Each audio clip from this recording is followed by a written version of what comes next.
A hearty welcome children for all the beloved 10th standard students for session number 8, chapter number 2, triangles. Dear children, how are you children? Hope you are all doing very well. Please maintain the social distance, drink as far as possible hot water only children, and avoid taking food outside as far as possible children. You know that health and education are very important to us.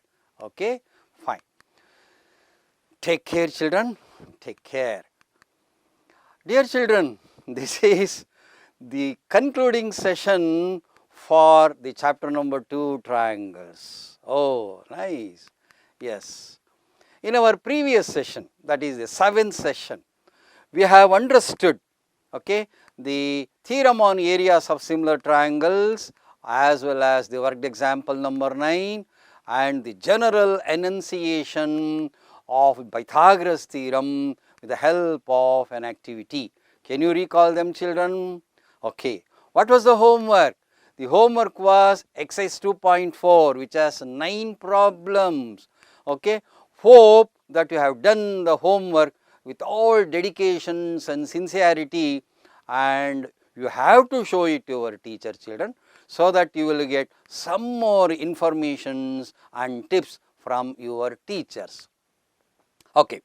In this session, let us perform one more activity children to demonstrate Pythagoras theorem practically children. Okay, look at this model. Here is a right angle triangle in deep blue color. Okay, this angle is 90 degrees. Therefore, this is our hypotenuse, correct? So, here is a square built on the hypotenuse. So, all these 3 sides are equal to the hypotenuse and these 4 angles are equal to 90 degrees. In the same way, here is another square constructed on this side of the right angle triangle. So, all the 4 sides are equal and all the 4 angles are equal to 90. Again, here is a small square built up on this small side of the right angle triangle.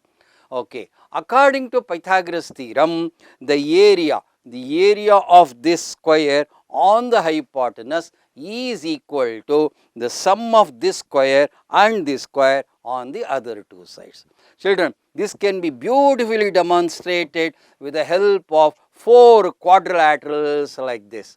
So, they are identical quadrilaterals. You should prepare the 4 quadrilaterals like this and one more square like this. With the help of this, we can easily demonstrate Pythagoras theorem. Here we go. So, let us take one quadrilateral and place it like this. Okay. So, take the second piece, second quadrilateral children, and try to accommodate like this. So, 2 quadrilaterals have been placed. Now, take the third piece children. So, this you have got to keep it like this. Okay, this is the third quadrilateral and the fourth one will fit exactly into this. In other words, the square here, the area of the square is made up of 4 quadrilaterals which are identical to each other. Okay. What about this? This area can be easily fitted with the help of this square. Okay. Now, what is that we need to show? That area of this square is equal to sum of the areas of these 2. So, if this is really true, these 4 quadrilaterals and this square should be easily accommodated into this. Shall we try that children? So, let us take one by one. So, one quadrilateral I have taken it out and we will place it like this. Okay. The second one we will take it out and accommodate like this. Okay. So, here is the third one and we shall try to place it like this. Okay. And this last one can be taken out and can be placed like this. Okay. See, so beautifully the 4 quadrilaterals are arranged now. It is so nice to see here now. So, this square, the area of this square is definitely equal to this. So, area of this square is exactly equal to this. Wow! So from this we can understand that the square on the hypotenuse is equal to sum of the squares on the other two sides. In fact, this kind of a dissection is called perigal dissection, children. P-R-I-G-A-L. Dissection means to divide it into many parts. So this is called perigal dissection. He was a British stockbroker and an amateur mathematician. If you want any more details, you go to YouTube and just type perigal dissection. You will get lots and lots of information on this. Now having seen it practically, let us learn the theoretical proof for Pythagoras theorem, children. Okay, its converse as well as some worked examples also we will try to see this. Okay, now, so Pythagoras theorem. Okay, among all the theorems that we are going to study in the high school geometry, children, Pythagoras theorem is the most popular theorem in the world, children, and today this is called theorem number 2.8 in our textbook. So shall we prove this, children? Before that, we will state the Pythagoras theorem also. So can we state the Pythagoras theorem looking at the 4 right angle triangles and the 4 squares or the 4 corners, children? Yes, come on, start. In a triangle. Is it true in all triangles, children? No. So it is true only in which triangle? It is true only in the case of a right angle triangle. So you must say that in a right angle triangle, what is that we have to do? We have to take the square. On which side, children? On the which side we have to take? We have to do it on the hypotenuse. So the area of the square on the hypotenuse is exactly equal to the sum of the squares on the other two sides. Children, normally in the public examination, you will be asked to state one particular theorem from our textbook. This is how we have got to state the theorem. So let me state once again, in a right angle triangle, the square on the hypotenuse is equal to sum of the squares on the other two sides. This is called general enunciation for Pythagoras theorem. So the first task is we have to draw the necessary figure exactly. Here is a right angle triangle ABC in which angle ABC is equal to 90. Therefore, AC is our hypotenuse. So what is the next step? So we have got to write data. Means given. What is given in the theorem? In right angle triangle ABC, while writing the triangle, you better write right angle triangle only in data also. In right angle triangle ABC, angle ABC is 90 degree. Anything else is given, children? No, that's all. This is a right angle triangle. We have to show that AB square plus BC square is equal to CA square. What do you mean by AB square, children? AB into AB. Why AB into AB? You know that area of a square is length into length. Therefore, AB into AB is equal to AB square, which means the area of the square on AB plus BC into BC is BC square is exactly equal to CA square, children.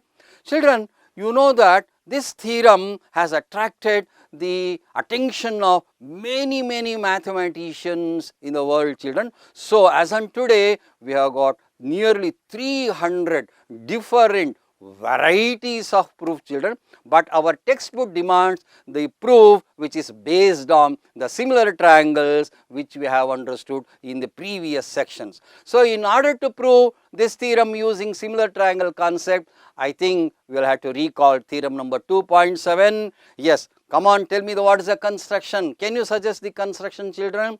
Yes, we have to draw the perpendicular BD to our hypotenuse. So mark the angle as 90 at the point D.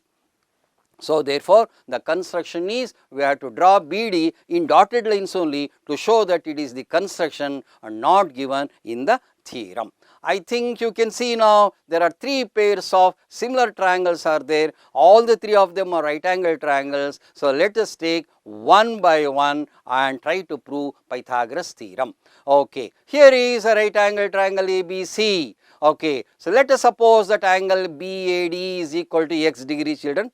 Okay, in order to make you understand, if angle BAD is x degree, what about angle ABD, children? Yes, it has to be 90 minus x. When angle ABD is 90 minus x, what about angle DBC? It has to be x, okay, because 90 minus x plus x is equal to 90. Therefore, in right triangle BDC, what about that angle BCD, children? BCD has to be 90 minus x. So, therefore, shall we compare the angles of triangle ADB with the angles of right triangle ABC, children? Let us start. What is the first point you wish to write? Which are the angles equal to 90? So, angle ADB is 90. It is because of construction. What is angle ABC? It is because of data. Therefore, angle ADB is equal to angle ABC is equal to 90 because of construction and data, children. Okay. Now, which is the second one you want to choose? So, angle A is common to both the triangles. Please observe the figure carefully. Angle BAD is there in right angle triangle ABD, whereas angle A is there in right angle triangle ABC also. Therefore, angle A is common. Come on, what is your conclusion now? Those two right angle triangles became equiangular. Okay, when they are equiangular, we can say that they are similar, which means that they have the same shape. When they are similar, why don't you apply the A criteria, taking the corresponding parts of the similar triangles? So, the first is AB upon AC. What are AB and AC, children? AB is the hypotenuse for right angle triangle ADB, whereas AC is hypotenuse for right angle triangle ABC. So, AB upon AC is equal to AD upon AB. Look at the figure, children. What is that AD? AD is nothing but the angle facing 90 minus x in right angle triangle ADB, whereas in right angle triangle ABC, the side opposite to 90 minus x is the side AB. Therefore, it is equal to AD divided by DB on account of A criteria. You know the next step. So, we need to cross multiply and get this wonderful result. AB square is equal to AC into AD. I think you can recall very clearly, this is nothing but corollary number 1 to AA criterion, children, correct? So, we have calculated what is the area of the square on the side AB, which is equal to hypotenuse AC into that segment AD. So, let us call this as part number 1 in the proof. Okay. Now, let us go to the another triangle, children, that is right angle triangle BDC. Look at the right angle triangle BDC, the angles, and then compare with the angles of the right triangle ABC, children. Come on, start. First, you want to write which are the angles equal to 90. Angle BDC is equal to 90 because of construction, whereas angle ABC is already equal to 90 because of data. Therefore, they are equal on account of construction and data. So, one angle is over. So, angle C, don't you think it is common to both the triangle, children? So, angle C is common to both. So, therefore, you can easily conclude that those two right angle triangles are equiangular. The moment they become equiangular, they became similar. So, right angle triangle BDC is similar to right angle triangle ABC. That means they have the same shape. When they have the same shape, why don't you apply A criterion, children? Take the ratio between the corresponding sides. As usual, first take the ratio between the hypotenuse. BC is the hypotenuse in right triangle BDC, whereas AC is the hypotenuse in right triangle ABC. The BC upon AC is equal to DC upon BC. Look at the side DC, children. In right triangle BDC, it is facing angle x, whereas in right triangle ABC, the side facing angle x is BC. Therefore, it is equal to DC upon BC on account of A criteria. Now, you know that you need to cross multiply this in order to get the square on the side BC. Therefore, BC square is exactly equal to the hypotenuse AC into DC. You know that this one is corollary number 2.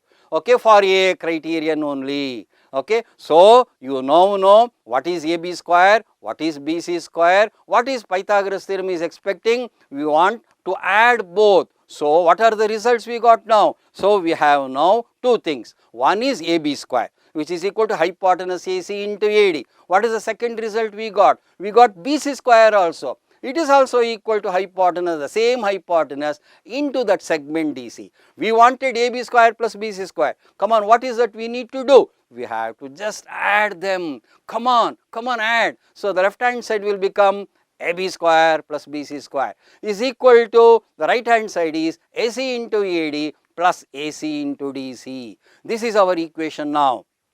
Okay, focus your attention on the right hand side. How to add AC into DAD plus AC into DC, children? It is quite easy. See, AC is the common factor. It is the highest common factor. It is the highest common divisor. Let us divide each term by AC into AD. So, AC into AD, if you divide it by AC only, so what is that we will get? So, AC is getting cancelled. So, AC is getting cancelled. We are left out with AD only. So, open the bracket and say into AD. So, AC into AD. So, write plus below the plus sign only. So, once again divide AC into DC by AC only, you get DC as the quotient. Now, come on, go to the figure and see the segments AD and DC. How are AD and DC, children? If you add them, you get AC. It is all because of rule number 2. There are 5 rules are there given in 2012 textbook. You can understand from that. So, the segments AD and DC add up to AC only. So, right hand side became AC into AC. On multiplication, you got AC square. So, AB square plus BC square is exactly equal to AC square. This is what we wanted to show. This is our Pythagoras theorem. So, we can say hence proved, children. Okay, QED means quad erat demonstrandum. That which is to be proved is proved. Okay, this is, you can remember it as part 3. Anyhow, to prove this theorem, there are 3 parts are there. First, you have to calculate AB square, then BC square, add up. By adding, take AC as the highest common factor, you will get the Pythagoras theorem only. Very easy, children. Please practice this by drawing figures in various fashions with the right angle triangle facing the right, facing the left, facing the bottom like this. So, you have to practice like this with the different alphabets also, so that you can remember this theorem for a very long time. Okay, in a right angle triangle, we can construct any similar polygons also on the sides, children. Look at this. Here is a right angle triangle in which this angle is 90. This is the hypotenuse. Here is a regular pentagon. Here are 2 similar regular pentagons are there. So, here also you can understand that area of this regular pentagon is equal to sum of the areas of these 2 regular pentagons also. In other words, don't think that you must always draw squares only like this. You can even draw regular or similar polygons. Even in such case, area of this on the hypotenuse is equal to sum of the areas of the other 2 sides. In fact, you can even draw on the sides of a right angle triangle, taking them as diameters, you can draw 3 semicircles, children. Even then also, you will observe that area of this semicircle is equal to sum of the areas of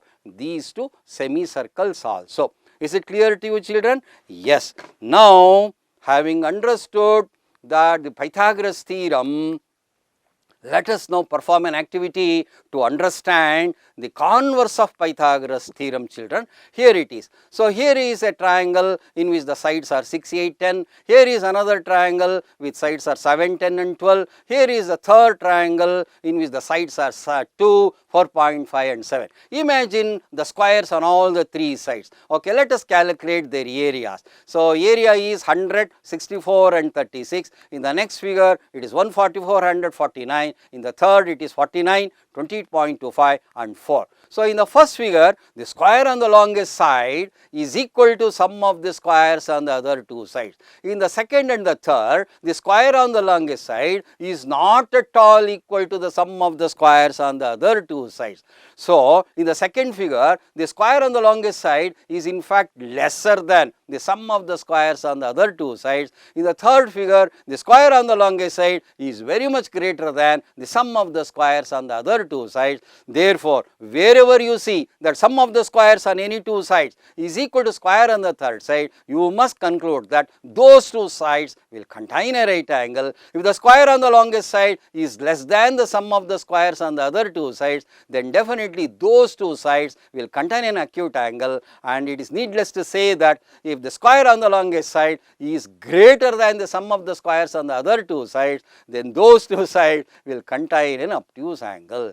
With this information, can you state the converse of Pythagoras theorems, children? Okay, can we state like this? If the square on the longest side of a triangle, you take any triangle, see the longest side, calculate the square on that. If it is equal to the sum of the squares on the other two sides, then definitely you can close your eyes and say that those two sides contain a right angle. Or you can put it this way, if the square on the longest side is not at all equal to sum of the squares on the other two sides, then those two sides will never contain a right angle, children. So this is theorem number 2.9 as per our textbook. So this is the figure. So what is the data in triangle ABC? AC is the longest side, therefore AC square is equal to sum of the squares on the other two sides. So what is to be proved? We have to show that AB and BC, between them there is a right angle. So we have to prove that angle ABC is equal to 90 degrees. So let us compare Pythagoras theorem and converse of Pythagoras theorem like this. So here are the figures for you. Data in triangle ABC, angle ABC is 90. To prove AB square plus BC square is equal to CA square. So in converse of Pythagoras theorem, we just say a triangle, an ordinary triangle ABC, in which the square on the longest side is equal to sum of the squares on the other two sides. So in such a case, you have to show that angle ABC is 90. So observe that data of Pythagoras theorem has become to prove, and to prove of the Pythagoras theorem has become data. If you interchange like this, then the new theorem you obtain is called converse of Pythagoras theorem. In the figure, in the Pythagoras theorem, we write 90 degrees in the at B, but whereas in converse, since we have to show it as 90 degree, we should never mark it as 90 degrees. Having understood Pythagoras theorem and its converse, we shall now explore another important theorem, children. So here is a right angle triangle ABC, in which angle ABC is 90 degrees. So BD is perpendicular to AC. So for brevity, select the length AB, which is opposite to angle C, call it as C units with a lower case. So the length of BC opposite to angle A as A units, and the length of AC, which is opposite to angle A, call it as B units, and finally the perpendicular BD as P units. So with this we have to show that 1 by P square means 1 by BD square is equal to 1 by A square means 1 by BC square plus 1 by C square, that is 1 over AB square. So 1 over P square is equal to 1 over A square plus 1 over E square. What a beautiful result, children. This is called reciprocal Pythagoras theorem.